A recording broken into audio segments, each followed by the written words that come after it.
The following episode is explicit and is intended for mature audiences. Listener and viewer discretion is advised. Hey everybody, my name is Nathaniel Avila and I'm here with Ruby the Poobie. How are you doing, Ruby the Poobie? I am doing very well on this fine day. What is the day? Today's fine day, March the 8th, marks International Women's Day. Yes. Everybody in the class clap. Boo. No, I'm kidding. Oh man, I can't get them to do anything in here. Yeah. Why would a pencil need glasses? So today is International Women's Day, which is awesome, and so for so many reasons. We're actually going to do this next section of the whole 360 podcast on the history of women in the U.S. That's a lot. So yeah, there is a lot. So Nate is going to start off like in the 1500s, I think. Yeah, we're going to go all the way back to the beginning, to the Colonial Era. Before we get into that, I'm just going to give a little spiel. Okay, let's hear the spiel. International Women's Day. Make it good. So just in case you don't know, International Women's Day is a global celebration dedicated to uplifting women and honoring their achievements. Now, this day did not start out, on nice terms, I guess I should say. Nothing really ever does for women, right? To be honest. So this day was actually born out of socialism, protest, and fight for labor rights. Because the origins of this day actually trace back to 1908 during the NYC garment workers strike. This was more than a year-long protest, which was marked by thousands of women garment workers marching through the city to demand the right to vote and protest their working conditions. It sparked a day of remembrance the following year, led by the Socialist Party of America. And so in 1909, we have the very first ever Women's Day that started just in the U.S. So after this, it turned into a global movement because in 1910, German activist Clara Zetkin pushed for an international version of the USA holiday. They're like, hey, we want, to be recognized too. We want rights to vote too, of course. It was celebrated the next year in Austria, Denmark, Germany, and Switzerland. And then after that, in 1917, we have a more extreme manifestation in Russia that led up to the Bolshevik Revolution, a time of famine and strife. After women earned the right to vote there in 1917, that was actually followed by Britain and other parts of the world, including the U.S. So it's funny because it started in the U.S. in 1908, but they still weren't giving us the right to vote. We still had to wait for Russia and Britain to start giving them the right to vote, and then 1920 is when they finally gave us the right to vote in the U.S. Crazy, huh? Yep. It's like, yeah, we'll give you a day, but we won't give you the right to vote. Why would we do that? Why would they do that, Ruby? And then I'll go ahead and just give some information on how bits of people around the world celebrate this day. Like in Italy, the International Women's Day goes by Festa della Donna, sorry. And it serves as a day for women to spend time with one another, gift each other flowers, and eat cake. That sounds nice. I do like cake. The cake, I know, right? The cake signature to the celebration is the torta mimosa, which is an airy concoction that resembles the yellow mimosa flowers that bloom in Italy in early March. Oh, that's so cute. Also in Pakistan, the day still stays true to its activist roots. So since 2018, women in Pakistan have been marching the streets in their annual Arat March, which is called the Women's March, to condemn violence against women, along with economic and reproductive justice. So that's pretty cool. Across the world, International Women's Day varies as a day of action, gratitude, love, and resistance, honoring the strides that women's movements around the world have made while still serving as a reminder of the existing gaps in gender equality yet to be overcome. So we're still fighting to this day. Yep. And that's all I have to say about that. Okay. Very interesting, Ruby. Now let me Thank you. mansplain this to you. Oh, Okay. God. Now let me mansplain. Everybody punch Nathaniel. No. Now let me mansplain the history of women in America, okay? Oh, yeah, please do so. As I spread on my chair. Yeah. Okay. Okay, so we're going to start all the way back to the colonial era. Okay, that's the very beginning. Now, the experiences of women during this era varied from colony to colony, but there were some overall patterns. Now, most of the British settlers were from England and Wales, with smaller numbers from Scotland and Ireland. Now, groups of families settled together in New England, while families tended to settle independently in the southern colonies. The American colonies absorbed several thousands of the Dutch and Swedish settlers. Now, after 1700, most immigrants to colonial America arrived as indentured servants, which were young, unmarried men and women seeking new life in a much richer environment. After the 1660s, a steady flow of African slaves arrived, chiefly from the Caribbean. Now, food supplies were much more abundant than in Europe, and there was an abundance of fertile land that needed farm families. However, the disease environment was hostile in the malaria-ridden South, where a large portion of the rivals died within 5 years. The American-born children were immune from the fatal forms of malaria, so that's good. Now, one Lucas Vasquez de Ayllon's successful American colony in 1656 to 1527, known as San Miguel de Guadalupe, involved about 600 colonizers, including who? What does it include? Including the servants, the slaves. Wrong. The women. The women. Yes, that's what this episode was about. The women. Only about 150 returned home alive out of 600. What? Mm-hmm. Did they say what happened? Guess it wasn't very successful. Probably the malaria and the winter probably didn't help. Now, the first English people to arrive in America were the members of the Roanoke colony, who came to North Carolina in July 1587 with 17 women, 91 men, and 9 boys as the founding colonists. On August 18, 1587, Virginia Dare was born in the colony, and she was the first English-born child in the territory of the United States. Now, her mother was Eleanor Dare, the daughter of John White, the governor of the Roanoke colony. Now, it is not known what had happened to the members of the Roanoke colony. However, it is likely that they were attacked by Native Americans, and those who were not killed were assimilated into the local tribes. But that's a story for another day.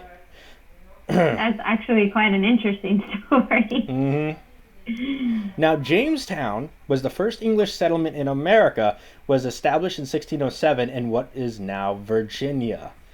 In 1608, the first English women, 2 of them, which is Mistress Forrest and her maid Anne Burris, arrived in Jamestown. Now, Burris became the first English woman to marry in the New World, and her daughter, Virginia Layden, was the first child of English colonists to be born in Jamestown.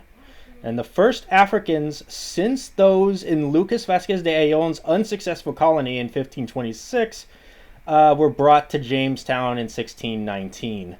Who I believe was the very first ever African-American slaves that touched into America. You've heard of the 1619 Project. Yeah, I have. Yeah. Now, they consisted of about 20 people, including at least 1 woman. We need at least 1.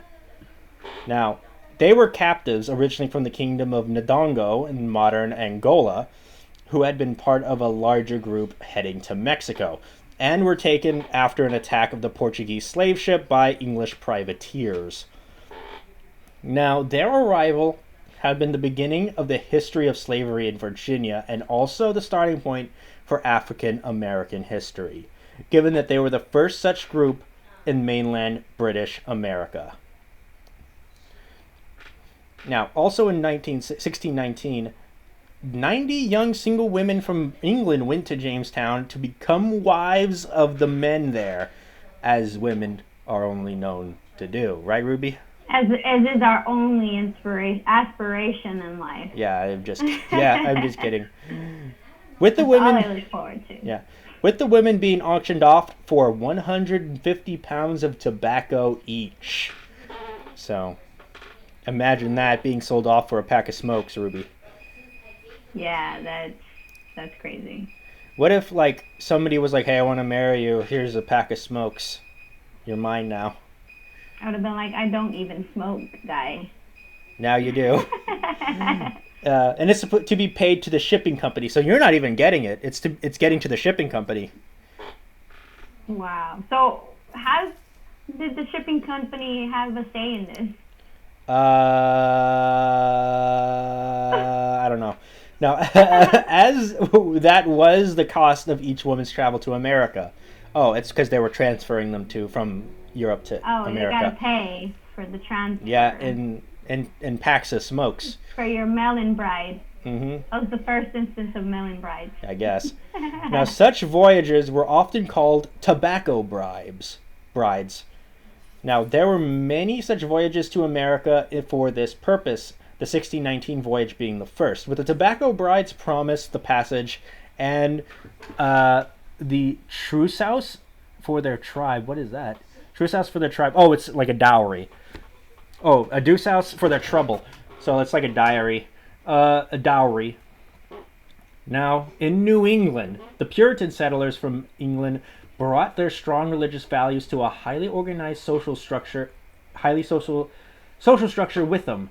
They believed women should dedicate herself to rearing God-fearing children to the best of her ability, Ruby. You gotta pump out those babies, Ruby. Yeah, that's all we're good for. Now, there are ethnic differences between the treatment of women. Among Puritan settlers in New England, wives almost never worked in the fields with their husbands. The German communities in Pennsylvania, however, many women worked in fields and stables. German and Dutch immigrants granted women more control over property. Isn't that something, Ruby? And that was not permitted in the local English law. But the Germans and the Dutch, they were more progressive. Now, unlike English colonial wives, German and Dutch wives owned their own clothes and other items and were also given the ability to write wills disposing of the property brought into the marriage. Now, the New England regional economy grew rapidly in the 17th century thanks to heavy immigration, high birth rates, low death rates, and the abundance of inexpensive farmland. Now, the population grew from 3,000 in 1630 to 14,000 in 1640, 33,000 in 1660, 68,000 in 1680, and 91,000 in 1700. Between 1630 and 1643, about 20,000 Puritans arrived, settling mostly near Boston. After 1643, fewer than 50 immigrants a year arrived. Now, the average size of a completed family in 1660 to 1700 was 7 children. Ruby. Oh my gosh. Imagine trying to take care of 7 children. I'm so sorry for those women that had to do that, because that's tough. And the birth rate was 49 babies per year per 1,000 people. Now, and the death rate was about 22 deaths per year per 1,000 people. About 27% of the population comprised of men between 16 and 60 years old. You know, the benefits of economic growth were widely distributed, even with farm laborers better off in the end of the colonial period. The growing population led to shortages of good farmland in which young families could establish themselves. One result was to delay marriage, and the other was to move to new lands further west. In the towns and cities, there was strong entrepreneurship and steady increase in specialization of labor. Wages for men went up steadily before 1775. New occupants were opening for women, including weaving, teaching, and tailoring. The region bordered New France, which used Native American warriors to attack outlying villages, and women were sometimes captured. In numerous French and Indian wars, the British government poured money in to purchase supplies, build roads, and pay colonial soldiers. The coastal ports began to specialize in fishing, international trade, shipbuilding, and after 1780 in whaling, combined with growing urban markets for farm products. Now, these factors allowed the economy to flourish despite the lack of technological innovation. So, good job with that. Now, tax-supported schooling for girls began as early as 1767 in New England. Now, it was optional and some towns proved reluctant because they didn't want to educate women, Ruby. What do you think about that? I would like to know exactly why, but I feel like we know why. Why? They just wanted to always be the ones holding all the power and control. Mm-hmm. But in Northampton, Massachusetts, for example, was a late adapter because it had many rich families who dominated the political and social structures, and they did not want to pay taxes to aid poor families because they're icky. Now, Northampton assessed taxes in all households, rather than only those with children, and used the funds to support a grammar school to prepare boys for college. Now, not until after 1800 did Northampton educate girls with public money. In contrast, the town of Sutton, Massachusetts, was diverse in terms of social leadership and religion at an early point in its history, and Sutton paid for its schools by means of taxes on households with children only, thereby creating an active constituency in favor of universal education for both boys and girls. So good job, Ruby. Now, Good job, people. Yeah. Now, historians point out that reading and writing were different skills in the colonial era. School taught both, but in places without schools, reading was mainly taught to boys and also few privileged girls. Men handled worldly affairs and needed to read and write, and girls only needed to read, especially religious materials. They have to learn how to read. Especially the spices in the kitchen. Okay. Now, this educational disparity between reading and writing explains why colonial women would often read but could not write, so they used an X to sign their names. Now, let's talk about the Latino women, Ruby. Oh, right. When do they come in the picture? Right now, in Hispanic New Mexico, where Hispanic women played a central role in traditional family life in the Spanish colonies of New Mexico. Now, their descendants comprise of a large element in northern New Mexico and southern Colorado. Now, Gutierrez finds a high level of illegitimacy, especially among the Native Americans who were used as slaves. Now, he finds aristocrats maintained mistresses and or sexually exploited their slaves, but rarely admitted to fathering illegitimate children. So, what do you think about that? I think that makes them pieces of shit. Okay. Please tell us how you really feel. I am. That's why we got this explicit advisory at the beginning of these podcasts. Okay, yeah. I just included that now. I'm glad we got that. Now, the Native American women has been seen as a symbolic paradox. Now, depending on one perspective, she has been viewed as either the civilized princess or the destructive, which is an ethnic sexual slur. Oops, I probably should not have said that. Sorry, I didn't know. Yeah, we're sorry. I'm not going to censor that. Trigger. We are going to put a trigger warning in the description. Yeah. Now, a highly favorable image was surrounded one Pocahontas, Ruby. The daughter of the Native... Pocahontas. Huh? I said, we remember Pocahontas. Yeah. And I think they actually tell her story the wrong way in the Disney movie. Oh, that's completely historically inaccurate. Yeah. Now, the daughter, who was the daughter of the Native American chief Powhatan in Virginia.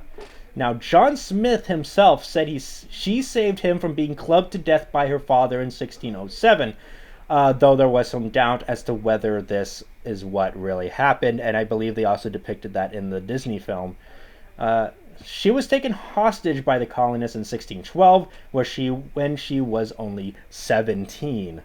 Now, she converted to Christianity and married planter John Ralph in 1614. Right, not John Smith. Yeah, well, John Ralph comes out in the sequel. You know this? Oh, he does? Yeah, have you never seen the sequel? Mm-mm. Okay, I don't blame you.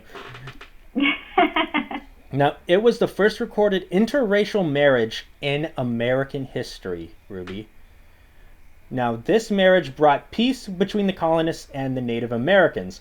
She and Ralph sailed to England in 1616, where she was presented to the court of King James I, which is what the sequel was about, and she died soon after.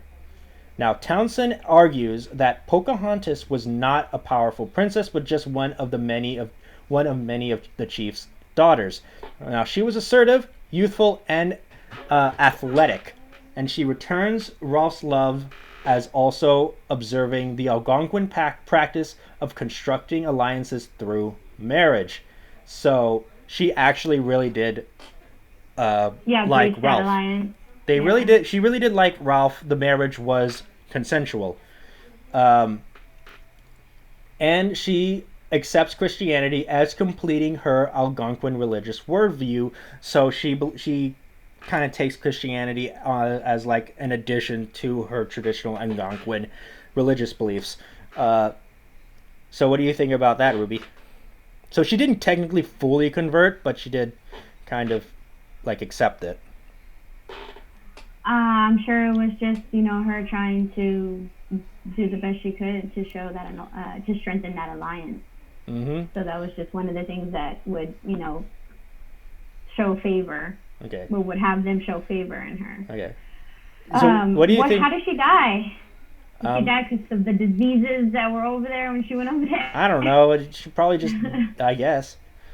What did you think about her and John Ralph's relationship being consensual? I mean, it's something that I know could happen. Like, I didn't say that part wasn't happening. Okay. It was more so I was kind of scared that the story went that they captured her and they, like, raped her or violated her or were trying to, and this guy saved her from that happening or whatever. That would be a crazy story, huh? Mm-hmm. But many leading... Yeah. But no, I do think it's possible, that they, met and, opposites attract, like they say. Mm-hmm. Oh, yeah. Now, many leading families in Virginia to this day proudly claim her as an ancestor. Now, Pocahontas quickly became part of the early American folklore, reflecting a myth, culture, romanticism, colonialism, and historical events as well as narratives of intermarriage, heroic women, and gender and sexuality as metaphors for national, religious, and racial differences. So that has basically become Pocahontas's legacy. Now let's talk about Cecily Jordan Farrar, who was an early woman settler in the colonial Jamestown, and she came to the colony as a child on board the Swan in 1610. Arriving in the middle of the First Anglo-Powhatan War, she established herself as one of the new female ancient planters. She married Samuel Jordan sometime before 1620. After Samuel's death in 1623, Cecily established herself as one of the heads of the households at Jordan's journey. In that same year, Cecily had become the defendant in the first breach of promise lawsuit in English North America when she chose the marriage proposal of William Farrar over that of Gerville Pooley.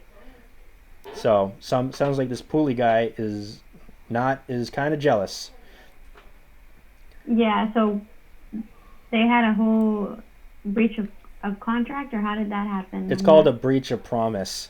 Breach of promise. Yeah, which is a common law tort abolished by married jurisdictions nowadays, which is like, it was also called the breach of contract to marry someone. So, but you can't do that anymore. Yeah. Now on November... Yeah? I changed my mind. No, you can't do that. You belong to me!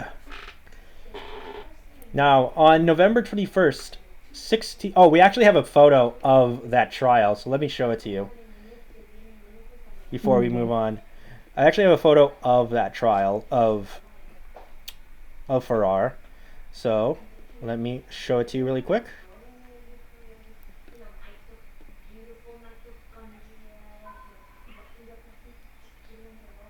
All right, here it is. So what do you see? It looks like so colonial. It's more so a painting than your typical photographs. Yeah, because there was no photographs. Exactly, yeah. But you know, when you say photographs, people expect photographs. Yeah, I meant to say painting. It's a painting. I meant to say like a picture, like, I guess, yeah, like an image. I meant. So. Okay, there's 5 men in the room, one behind a wooden desk, and they're all like surrounding. What's her name? That's Farrar. Farrar. They're all dressed in their like, how do I call them? Pilgrim clothing. Okay. With their little ruffles, their white collared shirts and stuff like that. And then the Farrar is wearing like a blue dress with a blue kind of cap or hat. What do they call it? Bonnet? I think so, yeah. Yeah. And she's kind of like showing emotion as far as like she has her hands up, like saying like, I feel like she's motioning stop, and she has like a pained look on her face, like if she's crying. So what do you think, Ruby? What do you think about her? I mean, I think she's brave for going up against, you know, those men, and I know that those men would be like really intimidating. You know, 5 men going against this one lady, knowing the history of things, you would definitely feel the heat. Even in that room. Now, on November 21st, 1620, the Mayflower arrived, Ruby, in what is today Provincetown, Massachusetts, bringing in the Puritan Pilgrims, Ruby. The Pilgrims are here. The Pilgrims. And there were 102 people aboard. 18 married women traveling with their husbands, 7 unmarried women traveling with their parents, 3 young unmarried women, 1 girl, and 73 men. Now, 3/4 of the women died in the first few months. While the men were building housing and drinking fresh water, the women were confined to the damp and crowded quarters of the ship. That sucks. You do kind of think about that. Where were all the women while they were building all these houses, you know? And would they all just sleep there in the ship? The men would, you know, returning from working during the day, would they all just go back into the ships? I guess. At least the married ones. Now. At least the married ones. Now, by the time of the first Thanksgiving in autumn 1621, there were only 4 women from the Mayflower left alive. Oh my goodness. That must have been hard. Like, the men must have been like actively pursuing all those just 4 women. I would have been very scared. Yeah. Now, in the 1630s, one Anne Hutchinson began to hold religious meetings in her home, which attracted the audience of not only women, but of prominent men, including affluent young civil officials. Hutchinson's charisma indeed was so great that it became the threat to the ability of the clergy to govern. Now, this was especially clear when some of her male supporters refused to join the militia in pursuit of the Pequot natives. The authorities, led by Reverend John Winthrop, who was also the colony's governor, first attacked her indirectly by banishing her brother-in-law who was a minister who shared her views. Now, Hutchinson herself was summoned to trial late in 1637 and also banished, but allowed to remain under house arrest until the end of the winter. In March 1638, she was again brought before the court and formally excommunicated. She and her children soon joined her husband, who had prepared a home for them in the new colony of Rhode Island, which had been founded less than 2 years earlier by other dissidents exiled from Massachusetts. At early 47 in 1660, Mary Dyer, who was a Quaker, who had been among Hutchinson's followers, was hanged in Massachusetts for repeatedly returning to Massachusetts and proselytizing for Quakerism. So what do you think about that? So all of Massachusetts, Rhode Island was started off of all of Massachusetts exiled? Pretty much, yeah. What do you think about that? Like a woman who was feared by the men, and the men couldn't do anything about it, so they just kicked her out because she was getting too powerful. What do you think about that? Well, it sounded like they only were against her teachings and things like that because it started to affect what they wanted to happen. When it came to them trying to fight against the Indians, like you said, and they didn't want to, and they were her followers, of course they're going to blame the woman, right? So, yeah. And that is where we'll end it today. We still have a lot of ground to cover as we continue going through the history of women in America. So what did you think about this entire thing overall?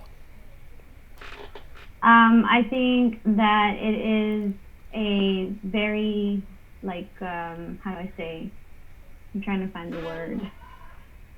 It's a first look at how women, were only thought of to be meant for certain things. As far as them saying, oh, you gotta, bear children, and these women being, sold for tobacco so that they could go and get shipped to get married. Like there was, really no, mention here in the U.S. of women doing anything other than that. In other cultures outside of the U.S., we have, those women in, what state was, or what country was it? Where they were holding titles to land and things like that. Oh, that was it was in America, but it was in the Dutch and German colonies. It was still in America. Oh, okay. It was like in Pennsylvania. It was still in America. It was in Pennsylvania. Okay. So, yeah, I wish that those mindsets would have been around everywhere, but they weren't. So the majority of the mindset was men good, women bad. Okay. But good for the sexy times. In layman's terms. Yeah, in layman's terms. Yeah, but good for the sexy times. And that's it. Birthing women. But no, yeah. Other than that, yeah. Yeah, Other so than this... that, we're just going to rape them and not take care of the babies. Yeah, that's what the Spanish did in their colonies. And they just said, oh, it wasn't me, not mine. And yeah, that it basically shows how women were viewed and treated like in the beginning of American history. So yeah, that's that. And we'll talk about more, and we'll continue the colonial era next time. We still have like a bunch of other cool things to look into. We still need to talk about the enslaved women, how they were treated, the housewives, women writers in the colonial era, and the Great Awakening. So we're going to talk about those in the next episode of the Whole 360. Are you ready for that, Ruby? Yes, I'm ready for more stories. That Pocahontas one was really, I enjoyed listening to the actual history, the actual account of what happened. So yeah, I'm sure there's a lot more to that. I hope everyone else enjoyed it too. Yeah. But yeah, we got some more stuff for you guys, so thank you for joining us today. We hope you liked the history lesson. I know I did. We have more to come. Yeah. And happy International Nate's Women's going to go Day. enjoy the Batman now. The Batman. International Women's Day. Yes. Happy International Women's Day, Ruby. Yay. Happy International Women's Day, everybody. I've been Nathaniel Avila. Oh, wait. Sorry. And I've been Ruby Rodriguez. And we'll talk to you guys later. Bye. Thank you for listening to a Vision podcast, home of wacky talkies, The Kingdom, Evil Exists, and many more.